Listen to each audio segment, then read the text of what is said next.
Hello, third grade, and welcome to our iLearn prep for comparing and contrasting. Now, in iLearn, they will often have you read two passages, and you'll have to click through them using the two tabs at the top, Passage 1 and Passage 2. It will look very similar to this. Before you answer questions, you must read both of them. And while you're reading, look at those text features like the title, the photographs, and headings to help you understand what you are reading. Today we are only going to be answering number 1 and number 2 and comparing and contrasting the two passages. Let's go ahead and start reading. Passage 1, A Howling Success, by Jerry Bishop.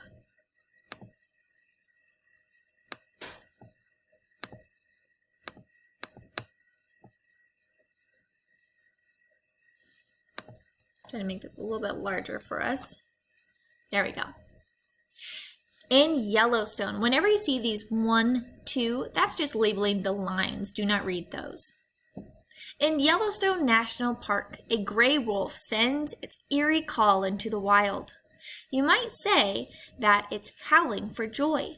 When you look at this photo and think about wolves, what words come to mind? Wild, scary, awesome?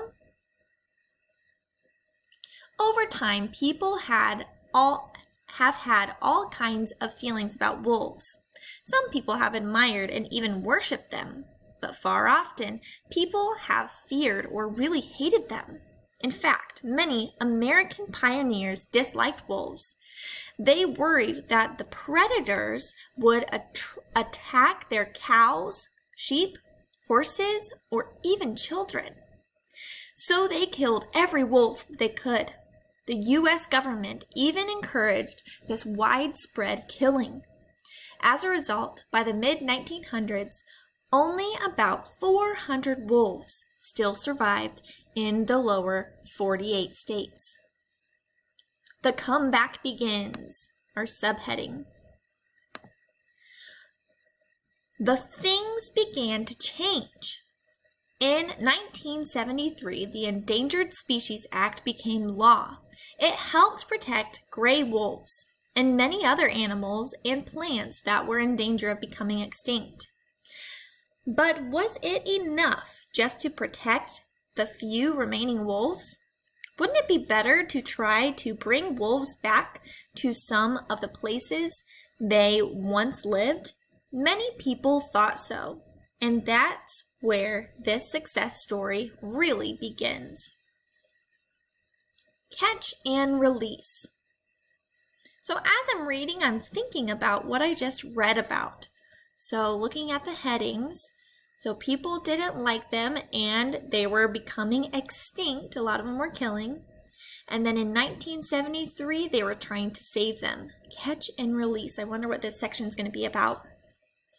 Yellowstone National Park is one of the wildest places in the United States. But until a few years ago, something very important was missing. Wolves.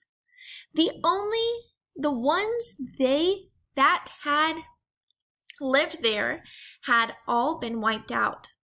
To set things right again, the U.S. government decided to bring wolves back to Yellowstone. The plan took off in 1995 when scientists captured 14 wolves in Canada. Wolves were still plentiful there. Then they took the captured wolves to Yellowstone and put them into huge outdoor pens. As soon as the wolves got used to their surroundings, the scientists set them free in the wild. Finally, after 70 years, wolves were roaming Yellowstone once again. Early success. With a few hours of leaving their pens, the wolves made their first kill. It was an elk, a kind of huge deer that had been their favorite prey in Canada. The wolves, it seemed, were quickly making themselves right at home. Elk had been living wolf-free in Yellowstone for many years. Their herds had grown bigger and bigger. More young grew into adults. Even the old and weak herd members managed to survive longer than usual. But from now on, the wolves would help to keep the number of elk under control. You can see these, and that is an elk right there. Kind of looks like a deer. In our caption, waiting game. Some wolves pace nearby. An elk finds safety in an icy stream. Later, the pack gives up the hunt to bed down, while the elk dashes to safety. With so many meals on hooves running around, life was good for the wolves. Plenty of the food meant they would raise plenty of pups. During their first year in the wild of Yellowstone, the wolves gave birth to a grand total of 9 little ones. Meanwhile, scientists captured 17 more adult wolves in Canada and released them into the park. In the spring of 1997, 9 different Yellowstone wolf packs had a total of 67 new pups. Scientists were going to capture and bring still more wolves to the park. But with the wolf numbers already growing so quickly, they decided that this was no longer necessary. The plan was working out even better than they had hoped. Tracking the packs. Think about what this section is going to be about, looking at the heading. Over the past 13 years, wolves have been thriving in Yellowstone National Park. Today, more than 170 of them were scattered among 11 packs there. Elsewhere in the West, wolves have made an amazing comeback too. But are the animals truly safe? Scientists are doing all they can to make sure they are. For instance, they're keeping track of the pack's movements and frequently checking in the wolves' health. They're also watching the packs defend their territories. And they're studying elk and other wolf prey to see how they're surviving in a new kind of world, one where wolves often rule. Now that's a lot of reading. So once you read through something like this on iLearn, I like to skim through and look at the headings. Howling success. Okay, so I remember what that section was about. They wanted to get rid of them, and so they killed a lot of them. And then the comeback, they decided that it was good for them to come back, catch and release. So they caught a bunch of wolves and released them back into Yellowstone. Early success. A lot of those wolves ended up having babies and they found a lot of food. And then tracking progress. Scientists kept track of their health. So once you read through, it's always good to go back and make sure you know what you read. So now we can move on to passage number 2. Passage number 2 doesn't look as long, but I can do the same thing by going back in the paragraphs after I read. If you need to pause the video, take a quick stretch and come back. We'll read passage 2 and then answer the question. Let's begin passage 2, The Missing Lynx, by Kathy Cranking. Meet one of the most endangered wild cat in the world, the Iberian. And it tells us how we can say it here. Lynx.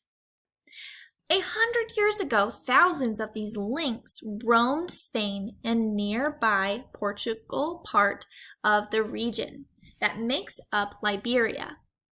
But by the 1990s, they were missing from almost the entire area. Fewer than 100 remained in the wild. Now, if you've never seen a lynx, I want you to get this picture in your head because these are what they look like. They're really big cats, and I think they're very beautiful cats. They have really long legs and short little tails. And their hair points really far off of their ears and makes them look really pointy. So when we're reading through this, I want you to think about that. There are a number of reasons Iberian lynxes have become so rare. One reason is that some of the land they need has been taken for farming and building. Another is that roads cut through the lynx's habitat, so the cats are sometimes hit by cars. Also, people illegally kill them. But one of the biggest reasons the lynx are disappearing has to do with their diet. These cats eat rabies and little else. They eat rabbits and little else. Unfortunately, in the last 60 years, rabbits in lynx areas have been almost wiped out by disease and hunting. As these rabbits disappeared, the lynx have too. So this is really as much a story about missing rabbits as it is about missing lynx. To save the lynx, scientists have to help the rabbits. Now, I want you to think about what we learned, it was a while ago now, in science about food webs and how it starts with a producer and then they are consumed by other ones. So the lynx only consumes rabbits. So do you think the problem is the rabbits, or do you think it might be what the rabbits eat? I'm trying to think in the future and what we're going to be reading about. To help the lynx, scientists came up with a plan to bring back the rabbits. They called it rabbitats. The word is crossed with rabbit and habitats. In the rabbitats are artificial burrow tubes that go underground in the way that real rabbits do. The scientists put fences around big areas containing the rabbitats. The fences were high enough to keep out rabbit predators such as foxes, mongooses, and boars, but lynx could easily jump over them. That meant they wouldn't have to compete with other predators for food. Finally, the scientists released more than 1,000 rabbits into the rabbitats. The rabbits had been given shots to protect them from disease. With fewer predators and with ready-made burrows to live in, the rabbits would be able to start breeding right away. Operation Lynx. Putting back the rabbits was one part of the puzzle. Putting back the lynx was another. When scientists first saw how endangered the Iberian lynx had become, they took some wild lynx and brought them to breeding centers. There the animals could mate and have babies in safety. The goal was to have more lynx to release back into the wild. Over the next years, the lynx in the breeding centers multiplied. Finally, it was time to release them, making lynx welcome. But before that could happen, scientists needed to work with landowners to stop them from killing lynxes that came onto their properties. The landowners wanted to hunt the rabbits for themselves and didn't want the lynx to go to get them first. Now, scientists have been able to convince many landowners to allow lynx to live on their land. The scientists explained to the landowners that lynx keep their other rabbits, predators, out of their territory.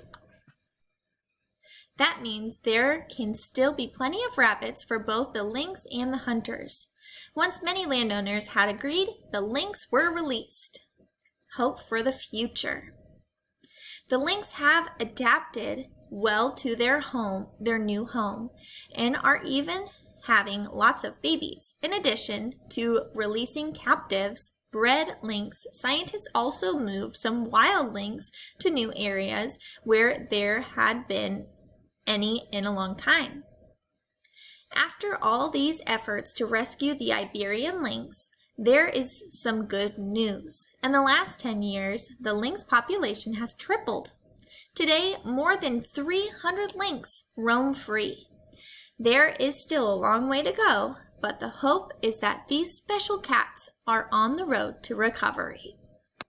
Now, once you have finished listening to both of these passages, make sure you go on to the next video where we answer the questions together and find the evidence.